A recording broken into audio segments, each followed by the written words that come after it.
যে আমার একটা চোখ বিক্রি করে আমার সন্তানকে আমি খাওয়াবো, আমার দুধের বাচ্চাকে আমি কষ্ট দেব না, কারণ আমি ছোটোবেলার থেকে বহু কষ্ট করছি। উনি ছোট্ট একটা বিজ্ঞাপন দিল ইত্তেফাকে, একটা নাক ফুল ছিল, ফুলটা বিক্রি করে ওই বিজ্ঞাপনটা দিলাম। তো আমি বললাম যে হ্যাঁ আমি চোখ বিক্রি করতে চাই, কারোর কাছে আমি হাতও পাততে পারতেছি না।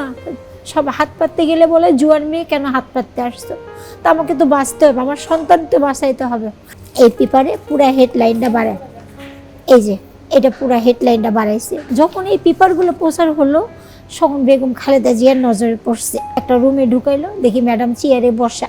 তখন আমার ম্যাডাম সব কথা শুনলো, শুনে বলতেছে যে মা তোমার চোখ বিক্রি করতে হবে না, আমি তোমাকে নগদ অর্থ দিলাম, আবার 10-12টা শাড়ি, আমার বাচ্চার জন্য দুধ, চিনি, বিস্কুটের টিন, এগুলো সব প্রধানমন্ত্রী কার্যালয়তে দিছে।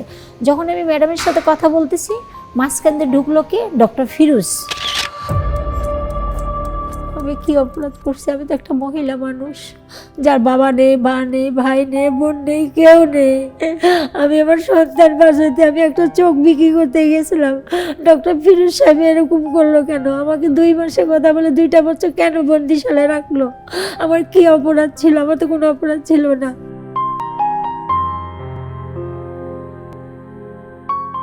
আমার নাম শেফালি বেগম, আমার বাড়ি জয়পুরহাট জেলা, কালাই থানা। আমার আব্বা মা মারা যাওয়ার পরে ভাই বোনের হাত ধরে ঢাকা শহরে আসছি, ভাই বোনের হাতে বড় হয়েছি। তে যে গার্মেন্টসে চাকরি করতাম সেখানে সম্পর্ক করে ছেলেটার সাথে বিয়ে হয়, কিন্তু বিয়ের আগে ভাই না করছিল যে এই ছেলের সাথে তুমি বিয়েতে যাইও না, আমার ছেলেটা পছন্দ না। কিন্তু আমি ভাইয়ের ওই যে অবাধ্যে বিয়ে করার পরে আমি দীর্ঘদিন সংসার করলাম, করার পরে যখন আমার একটা মেয়ে হলো, মিম, 1.5 বছর যখন আমার মেয়ের বয়স, তখন উনি এই যে রামপুরা ব্রিজ আছে না, রামপুরা ব্রিজ আমাকে ফেলা দিয়ে চলে যায়। এটা 2005 সালে। স্যান্ডেলিনা সো, রূপচর্চায় আভিজাত্য। যখন চলে যায় তখন আমার অবস্থা খুবই খারাপ, মানে আমার হাতে 10টা টাকা বলতে কি জিনিস, যে আমার বাচ্চাকে একটা রুটি কিনে দিব, এই জিনিসটা আমার কাছে ছিল না। তখন আমি কি করব, দাঁড়ায় রয়েছি, তুমি দাঁড়াও আমি আসতেছি। এই দাঁড়াও আসতেছি বলে তখন বেলে 3টা, আর আমি সেখানে রামপুরা টিভি সেন্টারের সামনে আমি রাত 8টা পর্যন্ত, 8:30 পর্যন্ত ওখানে আমি দাঁড়া রয়েছি। ওর এক সিএনজির ড্রাইভার, সে আমাকে অনেকক্ষণ ফলো করছে।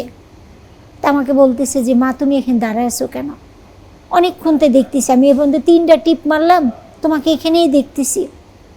তা আমি বললাম যে আমার স্বামী আমাকে বলল একটা কাজে গেছে, বলতে আসতেছি বলে যে গেছে, তার তো কোনো খবর নেই। তো তোমার স্বামীর দেশের বাড়ি? আমি বললাম আমার স্বামীর দেশের বাড়ি ময়মনসিংহ জেলা। পরে কয় কি মাস রাতে 8:30 বাজে, তুমি যদি আমাকে বিশ্বাস করতে পারো তাহলে আমার বাসায় চলো, আমার ফ্যামিলি আছে, রাতটুক থাকো, কালকে দেখা যাবে কিছু হবে। তখন এই যে মেরুল বাড্ডার নিং রোড, আমি ওখানে গেলাম। যাওয়ার পরে ওনারা উপস্থিত যা ছিল আমাকে আমি খাইলাম, তাও খাইলাম কি সারাদিন অন্তর আমি 4টা ভাত খেলাম, আল্লাহ খাওয়াইছে, খাইছে। পরে আমি দেখতেছি যে আমি কি করব, আমার মানে কোনো দিশা পাচ্ছি না। আমি পাশের ঘরে, ভাড়াটিয়ার ঘরে একটা টিভি চলতেছে, ওই টিভিতে নায়ক রাজ্জাক একটা ছবিতে তার বড় ভাইকে চোখ দান করতেছে। মূল উদ্দেশ্য কিন্তু এই ফুটেজটা আমার। তো আমি ওইটা দেখি আমার মাথার মধ্যে একটু ঢুকলো যে উনি যদি ওনার ভাইকে চোখ দান করতে পারে, তাহলে বাস্তব না হলে তো টিভিতে তুলে ধরে নাই, বাস্তব দেখেই তুলে ধরছে। আমি সহন করলাম কি ফার্মগেট চক্ষু হাসপাতালে গেলাম, যে আমার একটা চোখ বিক্রি করে আমার সন্তানকে আমি খাওয়াবো, আমার দুধের বাচ্চাকে আমি কষ্ট দেব না, কারণ আমি ছোটোবেলার থেকে বহু কষ্ট করছি। মানুষের উষ্টালাত্তি খেয়ে বড় হয়েছি আমি। প্রায় 2-4 দিন পরে উনি আমাকে এই কয়দিন খাওয়াইছে, এবং কি ওই বাসা আমাকে একটা রুমও নিয়ে দিছে, 3 সেট বাসা, একটা রুম নিয়ে দিছে, ভাড়া মাত্র 2000 টাকা। পরে ওখানে একটা ছেলে পিওন, ফার্মগেট যে ইসলামী চক্ষু হাসপাতাল না, ওখানকার ছেলেটা বলতেছে যে আপনি কি পাগল করে পিটাবে, আপনি ঢাকা মেডিকেল যান। আমি ঢাকা মেডিকেল গেলাম, যাওয়ার পরে ওখানেও পিয়ন ছেলেটা বলতেছে যে মারে এভাবে হবে না, আপনি যদি কোনো পেপারে একটা বিজ্ঞাপন দিতে পারেন তাহলে হয়তো কেউ আপনার পাশে দাঁড়াবে, ডাইরেক্ট এভাবে কেউ আপনি এটা অ্যালাউ করবে না। তখন আমি কি করব, তখন আমি করলাম বাবা আমি তো কোনো পেপার অফিস চিনি না। তখন ও আমাকে একটা পেপার অফিসের ঠিকানা দিল, ইত্তিফাক টিকাতলি। আমি তখন ইত্তিফাক টিকাতলি চলে গেলাম। যাওয়ার পরে ওখানে রিসিপশনে কথা বললাম যে আমি ছোট্ট একটা বিজ্ঞাপন দেব। তখন উনি আমাকে একটা সাংবাদিকের কাছে পাঠিয়ে দিল। উনি আমার কথা শুনলো, কেন তুমি চোখ বিক্রি করতে চাও? বলে ছোটোবেলা বাবা মা হারা গেছে, যে ছেলেকে বিয়ে করলাম সেও ফেলাতে চলে গেল, ভাই বোনের কাছেও আশ্রয় পাচ্ছি না, কি করব, কোথায় যাব? তখন উনি ছোট্ট একটা বিজ্ঞাপন দিল ইত্তেফাকে।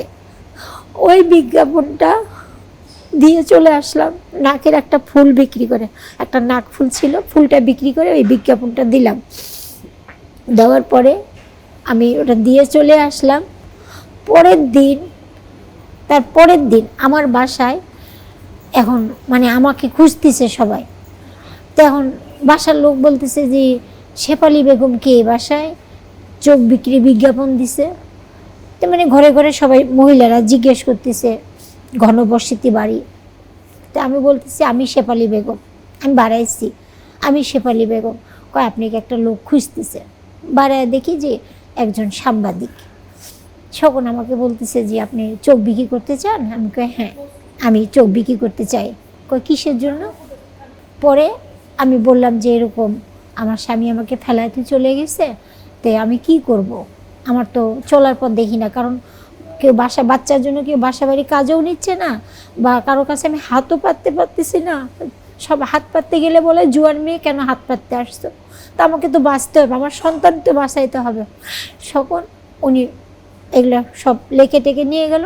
পরের দিন দেখি মানব জমিনে পুরা হেডলাইন বাড়ায় গেছে, এই সেই মানব জমিন, এই পেপারে পুরা হেডলাইনটা বাড়ায়, এই যে এটা পুরা হেডলাইনটা বাড়াইছে। বাড়ানোর পরে এটা দেখে আবার বিবিসি বাংলা চ্যানেল থেকে ওখান থেকে একটা সাংবাদিক আসছে, এই যে এই সাক্ষাৎটা নিছে, এগুলো সম্পূর্ণ সাক্ষাৎ নিছে আমার কাছ থেকে, এইগুলো সম্পূর্ণ সাক্ষাৎ নিছে।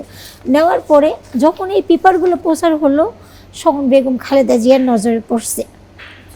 বেগম খালেদা জিয়ার নজরে পড়লে তখন বেগম খালেদা জিয়া আমার বাসায় লোক পাঠায় দিছে, মানে আমাকে আসে প্রথম দিন এসে আমাকে জিজ্ঞেস করলো কেন চোখ বিক্রি করতে চাই, দেশে বাড়ি কোথায়, বাবা মা আছে কিনা, ভাই বোন কয়জন, এগুলো সম্পূর্ণ জিজ্ঞেস করছে। করার পরে চলে গেছে। পরের দিন এসে বলতেছে যে মা তোমাকে প্রধানমন্ত্রী কার্যালয়তে যেতে হবে, বেগম খালেদা জিয়া ডাকছে, ম্যাডাম ডাকছে তোমাকে। আমার বাড়িওয়ালা ভাইও গেছিল সাথে, আমি যে বাসায় আশ্রয় নিয়েছিলাম উনিও গেছিলো আমার সাথে। যাওয়ার পরে উনি রিসিপশনে গেছিলো, উনি ভিতরে যায়নি, ভিতরে নেয় নাই, রিসিপশনে ছিল। যাওয়ার পরে আমাকে এখানে একটা কাট লাগাইলো, লাগার পর ভিতরে গেলাম। কিছু দূর যাওয়ার পরে আরও একটা কাট লাগাইলো, আবার গেলাম। যাওয়ার পরে দেখি একটা রুমে ঢুকাইলো, দেখি ম্যাডাম চেয়ারে বসার পরে এরকম টেবিলেই পাড়ার উপর ম্যাডামের সাথে কথা বললাম। ম্যাডাম আমাকে বলে যে মা তুমি চোখ বিক্রি করতে চাও কেন?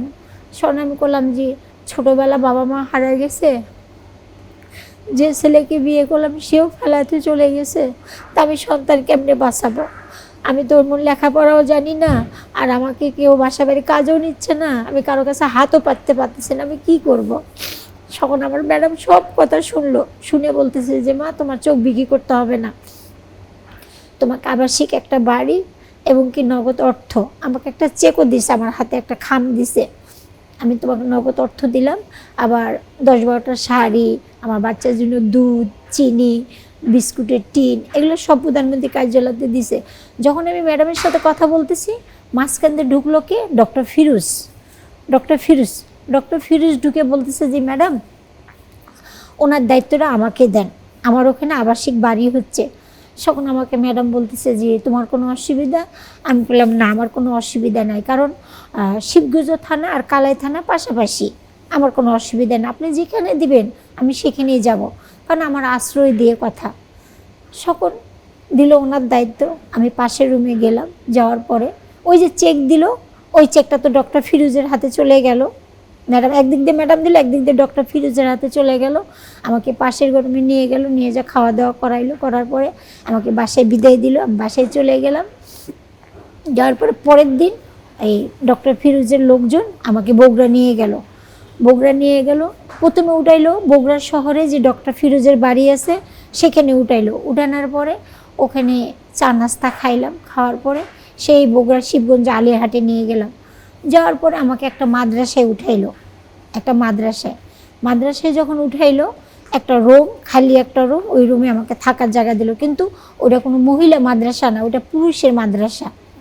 ওখানে আমাকে উঠাইলো। উঠানোর পরে আমি 2 দিন থাকলাম। থাকার পরে একটা চাদর বিছায়া, শুধু একটা চাদর বিছায়া ফ্লোরে ঘুমাই। 2 দিনের মাথায় আমার বাচ্চারা যেমন বমি তেমন পাতলা পায়খানা, মানে সিরিয়াস অবস্থা আমার বাচ্চা। তখন আমি ওই মাদ্রাসার যে মজ্জেম সাহেব আছে তাকে খবর দিয়ে বললাম যে হুজুর, আমার বাচ্চাটা তো অসুস্থ, আমার বাচ্চাকে একটু ডাক্তার দেখাইতে হবে। মজ্জেম সাহেবে আল্লাহ ওনার ভালো করুক, উনি করলো কি, ওই ডক্টর ফিরোজের লোক যে মাদ্রাসা দেখশন করে ওনাদের খবর দিতেছে, ওনারা আসে না। একে 3বার খবর দিছে মজ্জেম সাহেবে, আসে না। বলে কি যে ওনার বাচ্চা অসুস্থ হয়েছে, আমি কি করব, আমার কি করার আছে এখানে, ডক্টর ফিরোজকে ফোন দিতে বলেন, এভাবে বলে। তখন মজ্জেম সাহেব করলো কি, ওনার পকেট থেকে 200 টাকা দিল আমাকে, দিয়ে বলল কি যে মা তুমি শিবগঞ্জ যাও, যাইয়া ওখানে একটা সরকারি হাসপাতাল আছে, ডাক্তার দেখায় চলে আসো। আমি গেলাম, একটা ভ্যানে উঠে টাকা 200 নিয়ে গেলাম। যাওয়ার পরে ডাক্তার দেখাইয়া আবার মাদ্রাসায় ফিরে আসলাম। আসার পরে দেখি মাদ্রাসার সামনে একটা বড় একটা অ্যাম্বুলেন্স খারাপ হয়েছে। তো অ্যাম্বুলেন্সের ড্রাইভার সে আমাকে বলে অ্যাম্বুলেন্সে উঠতে। তাই আমি বললাম যে অ্যাম্বুলেন্সে উঠে কোথায় যাব? কয় এখানে তোমার বাচ্চা অযত্ন হচ্ছে, তো অসুস্থ হয়ে পড়ছে, তুমি রাজশাহীতে যাবো। আমি কই রাজশাহী কেন? কয় তোমার বাড়ির কাজ হতে 2 মাস লাগবে, এই 2 মাস তুমি রাজশাহীতে থাকবা। তাই মনে মনে ভাবলাম যে ঠিকই তো, একটা পুরুষের মাদ্রাসার ভিতরে আমি একটা মেয়ে মানুষ, আমার বাচ্চাটাও অসুস্থ হয়ে পড়ছে। আমি চলে গেলাম রাজশাহীতে। যা দিকে ওটা কোনো বাসা না, ওটা একটা সেফ হোম, পাগলদের জায়গা, যেখানে পাগলরা থাকে, আবার ওই যে রাস্তার যে মহিলারা আছে তারা থাকে। ওখানে আমাকে রাখলো, বললো 2 মাস, দেখতে দেখতে 2 মাস যাবে। আচ্ছা ঠিক আছে, অসুবিধা নেই। কোথায় 2 মাস, কোথায় কি, দেখতে দেখতে 2টা বছর চলে গেল। কেন? আমি কি অপরাধ করছি? আমি তো একটা মহিলা মানুষ, যার বাবা নেই, মা নেই, ভাই নেই, বোন নেই, কেউ নেই। আমি আমার সন্তান বাঁচাতে আমি একটা চোখ বিক্রি করতে গেছিলাম। ডক্টর ফিরোজ সাহেব এরকম করলো কেন? আমাকে 2 মাসের কথা বলে 2টা বছর কেন বন্দিশালে রাখলো? আমার কি অপরাধ ছিল? আমার তো কোনো অপরাধ ছিল না। তাই আমি 2 বছর পরে আমি থাকতে যে জেলা, উনি চলে গেল, ছুটি বদলি হয়ে চলে গেল, আরেকটা জেলার আসলো। আসার পরে উনি সবার ফাইল চেক করতেছে। পরে আমার ফাইল দেখে বলে কি যে শেফালি বেগমের ফাইলে বোধ তো কোনো মামলা নেই, কিছু নেই, তাহলে ওনাকে এখানে রাখা হয়েছে কেন? পিয়নকে বলতেছে, সব পিয়ন বলতেছে কি জিয়া ডক্টর ফিরোজ সাহেবে রাখছে। তখন উনি ঢাকা কার সাথে যোগাযোগ করছে আমি জানি না, বলে স্যার ওই মহিলাটাকে এভাবে বিনা অন্যায়ভাবে এখানে রাখা হয়েছে, 2টা বছর হয়ে গেল, ওনাকে জামিন দেওয়ার ব্যবস্থা করে দেওয়া হোক। কারণ এখন তো ফখরুদ্দিন ক্ষমতায় আছে, যদি এসে আমাদের কেউ জিজ্ঞেস করে আমরা কি বলবো যে কেন ওনাকে রাখছি? উনি অনেক চেষ্টা করে আমাকে জামিন দিয়ে দিছে, আমি আসছি। ওই যে জেলার সাহেবে ওখানে আমাকে ছোটোখাটো একটা কাজ দিচ্ছিল, বাথরুম পরিষ্কার করা, ঘর দুয়ারগুলো ঝাড়ু দেওয়া, মাসে আমাকে 200-300 টাকা দিত, ওটা আমি জমাইছিলাম। ওটা দিয়ে আমি ঢাকা চলে আসলাম। আসার পরে আমি গুলশান ঢুকলাম, বাসা নিয়ে আমি গুলশান ঢুকলাম। মানে সব জিজ্ঞেস করতে করতে বেগম খালেদা জিয়ার বাসার সামনে গেলাম। যাওয়ার পরে আমি বাসার সামনে যে প্রশাসনটা আছে তাদের জিজ্ঞেস করলাম যে আমি এরকম ম্যাডামের সাথে একটু দেখা করব। তো বলতেছে যে ম্যাডাম তো জেলে, আপনি কার সাথে দেখা করবেন? তাহলে আপনাকে জেলখানায় যেতে হবে। তাই আমি বললাম কি যে কোনোভাবে দেখা করা যায় না? কোনোভাবেই সম্ভব না, তার আপনজনেরাই পারে না তার সাথে দেখা করতে, আপনি কিভাবে পারবেন? কি করব? বাসায় চলে গেলাম। যাওয়ার পরে আমি গুলশানে একটা কাজ পেলাম, এই কাজটায় যে 2008 থেকে 2024 সাল পর্যন্ত আমি একটা মসজিদে মহিলা জামাতখানায় কাজ করলাম। ওখানে একজন মজ্জিম, তার জন্য আমার চাকরিটা চলে গেল এবং কি 3.5 লাখ টাকা চলে গেল। তাই আমি সরকারের কাছে বলতে চাই, আপনার মা আমাকে যেগুলো দিছে সেগুলো আপনি আমাকে ফিরিয়ে দেন। আমার ব্যাপারটা আপনি তদন্ত করে দেখেন। আমি একদম একটা সাধারণ মানুষ, আমার আগে পিছে কেউ নেই, আল্লাহ ছাড়া আমার কেউ নেই। এই যে আমি মেয়েটা, এই যে ছোট্ট মেয়েটা, এই ছোট্ট মেয়েটা আমি 12 বছর বয়সে বিয়ে দিছি। এই সেই মেয়ে 12 বছর বয়সে বিয়ে দিছি। মেয়ে যাবে তো একটু মাসে 6 মাসে একটু তো দাওয়াত দিয়ে খাওয়াতে হয়। আমি পারি না। কিসের জন্য পারি না? আমি একজন অসহায় মা, পারি না। আরও বরঞ্চ আমি মেয়ের জামাই ঘাড়ে বসে খাচ্ছি। আমি শ্বাসকষ্ট রোগী। মেয়ের জামাই যে বেতন পায় আমাকে খাওয়াবে না, তার মাকে খাওয়াবে না, তার বউ বাচ্চা চালাবে। তাই সরকারের দৃষ্টি আকর্ষণ করতেছি, এগুলো বিবেচনা করে আমাকে আপনি আমার জিনিসগুলো ফিরে দেন। অতদূর না দিতে পারলে যা দিবেন আমাকে, যেন আমি বাকি জীবনটা চলে খেতে পারি। আমি একবেলা ওষুধ ছাড়া থাকতে পারি না। আমি এমনই শ্বাসকষ্ট রোগী। এই যে কালকে রাতে ভাত খেয়েছি, এই সারাদিন গেছে, এখন পর্যন্ত আমার এই পেটটার মধ্যে দানা কি জিনিস পড়েনি। আমি খুব কষ্টে আছি। আমার বাসায় গেলে সবাই বুঝতে পারবে, আমার মহল্লাবাসী বলবে আমার কি একটা সম্মানের চাকরি আমি গুলশানে পাইছিলাম, এই চাকরিটা আমার চলে গেছে। চাকরি থাকলে আজকে আমি তারেক জিয়া স্যারের খোঁজ করতাম না, ওই চাকরি দিয়ে আমি জীবন কাটাইতাম। তারেক জিয়া স্যারেরা বলবো, আমি আপনার এলাকার মানুষ, আমার ব্যাপারগুলো তদন্ত করেন, করে আমাকে যা পারেন আমাকে দেওয়ার চেষ্টা করেন, আমার পাশে দাঁড়ান। কারণ আপনার মা কবরে শুয়ে রয়েছে, আপনার মা আজও দেখতে পারলো না যে আমার সাথে যে অন্যায়টা হয়েছে। ডক্টর ফিরোজ আমার সাথে অন্যায় করছে। কিসের জন্য অন্যায় করলো? আমি কি অপরাধ করেছিলাম? আমার তো কোনো অপরাধ ছিল না, আমি একটা সাধারণ মানুষ। উনি যদি আমাকে পাড়া দিয়ে মারিয়ে ফেলাইতো, আমার কেউ বাড়াইতো না, তাহলে আমার মতো মানুষের সাথে এত বড় অন্যায়টা কেন করলো ডক্টর ফিরোজ সাহেবে? আমি তারেক জিয়া স্যারের দৃষ্টি আকর্ষণ করতেছি, আপনি এগুলো তদন্ত করে আমাকে কিছু দেওয়ার চেষ্টা করেন। এই আবেদন নিয়ে আমি যে গুলশান অফিসেও চিঠি দিছি, তারপরে পল্টন অফিসেও চিঠি দিছি যে একটু তারেক জিয়া স্যারের সাথে যদি দেখা হয়। আবার যখন ওনার মার জানাজার হলো আমি ওখানেও গেছিলাম। স্যার তো নিজেই বলছে মাইকে যে আমার মার কাছে যদি কেউ কিছু পান আমার সাথে যোগাযোগ করবেন। আমি ওই কথাটা যে আমার কানে পড়ছে যে আমার মা যদি কাছে কেউ কিছু যদি পান আমার সাথে যোগাযোগ করবেন, ওই কথাটা আমার কানে পড়ছে। ওই শকুন থেকে আমি স্যারের সাথে দেখা করার জন্য অনেক চেষ্টা করতেছি, কিন্তু পাচ্ছি না। আমি জানি যে স্যার আমার এগুলো যদি দেখে আমার শুনতে দেরি হবে, আমাকে দিতে দেরি হবে না। কারণ তারেক জিয়া স্যার অনেক ভালো মনের মানুষ। কারণ তার মার, এই ডক্টর ফিরোজ তার মার সম্মানে হানি করছে। সে বেগম জিয়া আমাকে ভালোবেসে এত কিছু দিল, উনি কেন তার সম্মান হানি করলো? কেন আবার মিডিয়ার সামনে আমাকে আসা লাগলো? কিসের জন্য আসা লাগলো? একটু এগুলো কার ভুল? এগুলো ডক্টর ফিরোজ সাহেবের ভুল। তাহলে এগুলো তারেক জিয়া স্যারের তো বিচার করা উচিত, দুষ্ট লোকের বিচার করা উচিত। দুষ্ট মানুষ যতক্ষণ তারেক জিয়া স্যারের পাশে থাকবে তারেক জিয়া স্যার ভালো থাকতে পারবে না। দুষ্ট লোক যেন প্রশ্রয় না দেয়।